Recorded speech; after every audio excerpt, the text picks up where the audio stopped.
Guys, so muntik pa tayong makatapak sa color brown at madidits agad tayo sa challenge na ito. So, huwag didikit sa dirt dahil madidits tayo sa challenge. At may nakita ako ditong brown llama ba to, I think. So, kumuha muna ako dito ng wood para aesthetic tayo, pre.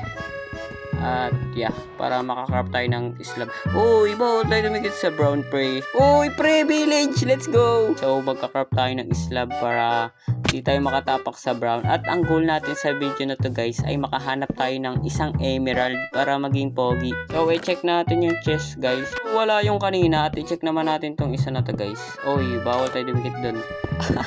Uy, pre, tigas naman nun. Oh, walang chest, malas. Oh, eto, pre, pag wala pa tong emerald, pre, malas talaga tayo, pre. Check natin to, pre.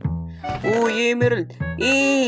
Basic challenge. So, comment kayo ng next nating hahanapin dahil magaling akong Minecraft player, dahil pro player. At mag-follow kayo, guys. Bye.